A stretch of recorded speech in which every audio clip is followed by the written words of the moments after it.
رياض، حطها في الجول يا رياض، حطها في الجول يا رياض. با با با با با با با جول.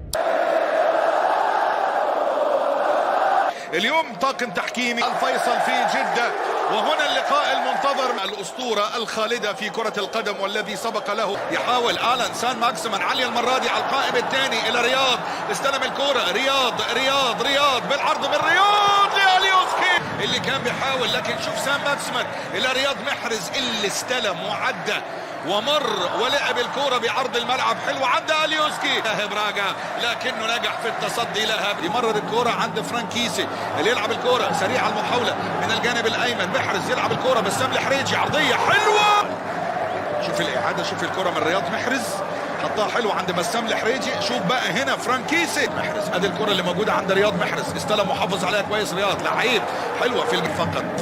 جمعة حلوة عند أليوسكي يلعب بالعرض. أليوسكي عدت الكرة وصلت عند رياض ابراهيم النخلي، وكذلك اندريكو دريا، لكن هي كرة طويلة مرة ثانية طويلة.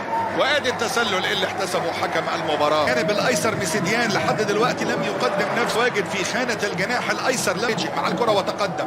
سلم الكرة عند رياض محرز الايمن، ادي هنا اللمسة الى رياض محرز مع الكرة. رياض محرز حلو عند بسام الحريق الطبي، وشايف ماتياس يايس اللي كان بيتكلم مع عبد الرحمن. سان ماكسيمان يمر من روبرت باور. سان ماكسيمان يغير اللعبة 4-1 4.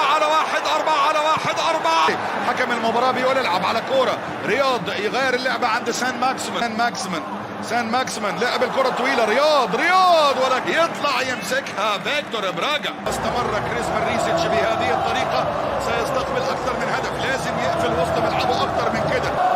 هذه الكرة في الجانب الأيسر إلى سان ماكسيمان عدى يا ولد مر يا ولد، عرضية يا ولد، ورياض الأهلي هو محرز اللي بيسجل. هو رياض محرز، هو ثعلب الفناك الجزائري، هو رياض اللي يسكنها على يسار فيكتور براغا. عدى قلق سان ماكسيمان ورياض محرز.